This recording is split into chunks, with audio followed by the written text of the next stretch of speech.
Exercise 1.3 का question और हम देखेंगे थर्ड का वन क्या है क्वेश्चन कि 1/√2 एक अपरिमेय संख्या। यह बात को हम लोग को प्रूव करके दिखाना है कि 1/√2 एक क्या है अपरिमेय संख्या है। तो हम सबसे पहले मान लेते हैं क्या चीज की है एक परिमेय संख्या। माना कि 1/√2 एक परिमेय संख्या है। कौन संख्या है? परिमेय संख्या है। जब यह संख्या परिमेय संख्या है तो इसे हम क्या लिख सकते हैं? इसे हम p/q के रूप में लिख सकते हैं। तो 1/√2 बराबर लिखा जा सकता है p/q के रूप में, जहां q does not equal to होगा 0। क्योंकि जैसे 0 हो जाएगा q तो 0 से कोई चीज में भाग लगाएंगे आ जाएगा इन्फिनिटी, अनंत आएगा ना। तो q 0 के बराबर नहीं होना चाहिए। यहाँ पर तुम अगर देखोगे चीज और दिखेगा HCF ऑफ P, Q। जब हम P और Q का HCF निकालेंगे हायर कॉमन फैक्टर तो दिखेगा 1। दिख रहा है 1। P को लिख सकते 1 गुने P, या ऐसे फैक्टर तोड़ेंगे तो P एकम P, Q का भी तोड़ेंगे तो Q एकम Q। तो ये दोनों में कॉमन बात दिख रहा है क्या चीज? 1। यह सह अभाज्य संख्या है क्योंकि इसका HCF क्या आया है? 1 आया। 1 के अतिरिक्त कोई HCF आया क्या? नहीं आया। आया है क्या? नहीं आया है। तो यहाँ ध्यान से देखो। अब हम लोग क्या कर सकते हैं कि इसको लिख सकते हैं क्या चीज? चलो, अंश को हर और हर को अंश के जगह रखने पर, या बहुत शॉर्टकट लिखना होगा तो लिख देंगे पलटने पर। तो क्या हो जाएगा? जब पलट देंगे तो √2 आ जाएगा बाई 1, यानी √2 ही देगा। ये हो जाएगा कितना? q/p। एक चीज बताना, कोई आदमी बोले 2/3 एक परिमेय संख्या, दूसरा आदमी बोले कि 3/2 भी परिमेय संख्या। गलत तो नहीं बोला, क्योंकि परिमेय संख्या का डेफिनेशन कहता है जिस संख्या को हम p/q के रूप में व्यक्त कर सकते हैं जहां q does not equal to होना चाहिए 0। तो यहाँ भी 3 भी 0 के बराबर नहीं है और 2 भी 0 के बराबर नहीं है। तो यदि करना p/q के फॉर्म में, तो यहाँ हमने क्या देखा? चूंकि यहाँ q/p एक परिमेय संख्या है कि नहीं? जी। परिमेय संख्या है, ये जान रहे ना। तथा हम जानते हैं कि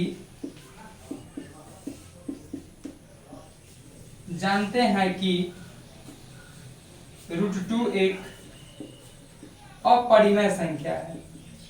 अपरिमेय संख्या है, यह बात जानते हैं ना। क्या देखे यहाँ p/q एक परिमेय संख्या तथा हम जानते हैं कि √2 एक अपरिमेय संख्या है। तो क्या लिखेंगे? अतः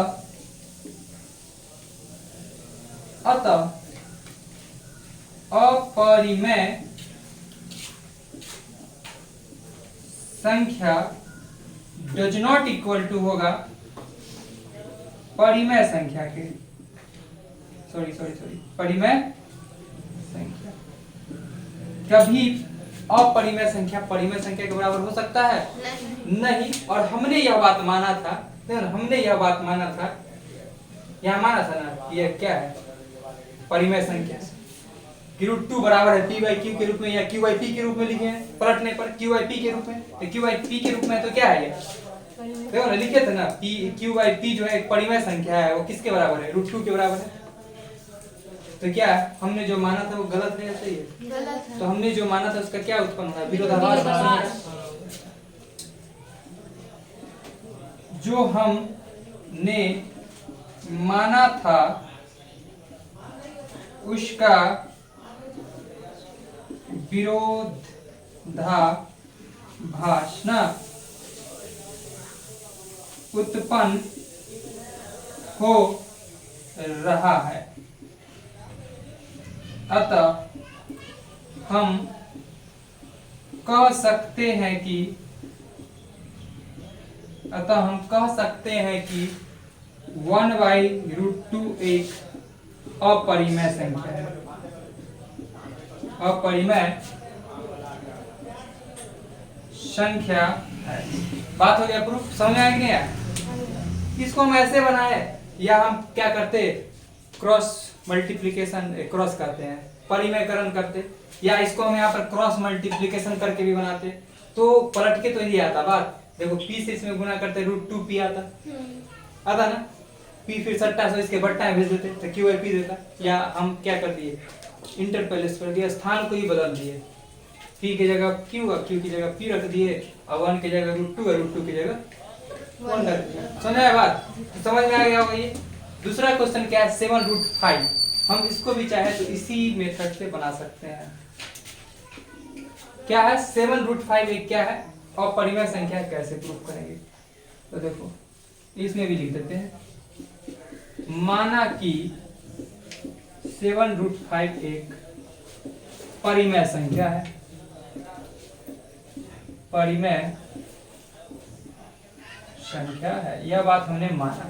जब यह परिमेय संख्या है तो इसे भी हम लिख सकते हैं क्या चीज, p/q के फॉर्म में लिख सकते हैं। इसको भी p/q के फॉर्म में तो लिख सकते हैं, इसको भी p/q के फॉर्म में। आज यही कहानी बात सब जानते हैं कि जहां q does not equal to 0 और HCF ऑफ p, q ना, p और q का HCF क्या निकल जाएगा, 1। ये समझ रहे हो 1 कैसे आ रहा है HCF? क्योंकि इसका अभाज्य गुणनखंड अगर करेंगे तो 1 के अलावा किसी कोई और नहीं आएगा, एक, क्योंकि यह एक सअभाज्य संख्या, और सअभाज्य संख्या का HCF हमेशा क्या होता है, 1 होता है। ठीक, तो ये समझ में आ गया यहाँ तक। चलो अब क्या करते हैं, यहाँ पर हम लोग क्रॉस मल्टीप्लिकेशन करेंगे। 7√5 है ना, ये सट्टा सो बट्टा में, समझ में आ गया बात? और √5 एक क्या है, अपरिमेय संख्या है, और इसका रूप p/q के रूप में है, यानी कि परिमेय संख्या है ना। सेम भाषा, समझ रहे बात? यहाँ भी सेम लैंग्वेज लिखेंगे। यहाँ हमने क्या देखा, p/7q एक परिमेय संख्या, एक परिमेय संख्या है, जबकि √5 एक अपरिमेय संख्या, और अपरिमेय संख्या कभी भी परिमेय संख्या के बराबर नहीं हो सकता है। जो हमने माना था उस मान्यता का विरोधाभास उत्पन्न हो रहा है, अतः हम कह सकते हैं कि 7√5 एक अपरिमेय संख्या है। उम्मीद रखिए कि बन सकता है कि बना दे, तो चलो देखते, चलो करते थे, क्या कर दे या छोड़ दे। यहाँ पर हम लोगों को ये आया है, तो देखेंगे क्या, चूंकि यहाँ हमने क्या देखा, चूंकि यहाँ p/7q एक परिमेय संख्या है, जबकि √5 एक अपरिमेय संख्या है। यही ना, अपरिमेय संख्या है। हमने क्या माना, हमने माना ये और आया ये ना, चूंकि हमने √5 बराबर p/7q को एक परिमेय संख्या माना था। कितना भाषा लिख सकते हैं, संख्या माना था, जबकि हम जानते हैं कि ये क्या है, अपरिमेय संख्या, जबकि हम जानते हैं कि अपरिमेय संख्या डज नॉट इक्वल टू होता है परिमेय संख्या, परिमेय समझ आया बात? अतः हम कह सकते हैं कि कि 7√5 एक अपरिमेय संख्या है। तो तुम लोग अपने बुद्धि विवेक का इस्तेमाल करके लैंग्वेज को और भी चेंज कर सकते हो, कोई दिक्कत नहीं है। अब देखो क्वेश्चन नंबर हम लोग देखते हैं 3rd इसका। तो इस क्वेश्चन को थोड़ा समझना है, यहाँ पे देखो हम इसे समझा रहे हैं तुम लोग को। क्वेश्चन नंबर इसका 3rd, 6 + √2 है। क्वेश्चन को हम सिर्फ हिंट्स दे के बता दे रहे हैं, तुम लोग खुद से कर सकते हो। यह संख्या को माना हमने कि यह भी एक परिमेय संख्या, इसे भी लिख सकते हैं हम लोग p/q के रूप में। और आगे की कहानी तुम लोग को पता है कि जहां q does not equal to 0 और p और q का HCF निकालेंगे, HCF of p and q equal to 1 ही देगा। ठीक है, तो यहाँ पर भी √2 बराबर तुम लिख सकते हो p/q माइनस 6, p/q माइनस 6। समझ आ रहा है बात? पक्का? एलसीएम भी ले सकते हो, नहीं भी लोगे कोई दिक्कत नहीं है, क्योंकि यह एक परिमेय संख्या और 6 भी एक परिमेय संख्या है। परिमेय संख्या में से परिमेय संख्या को घटाएंगे, परिमेय संख्या मिलेगा। यानी बोल सकते हैं परिमेय संख्याओं का अंतर हमेशा क्या होता है? परिमेय संख्या होता है। ठीक है, जबकि यहाँ √2 एक क्या है? अपरिमेय संख्या, और अपरिमेय संख्या कभी भी परिमेय संख्या के बराबर नहीं हो सकता, अतः हमारी मान्यता बिल्कुल गलत है। अतः हम कह सकते हैं कि 6 + √2 एक अपरिमेय संख्या होगा। समझ आ गया बात? तो यह क्वेश्चन तुम लोग खुद से कर सकते हो, डू योरसेल्फ। नोट करेगा।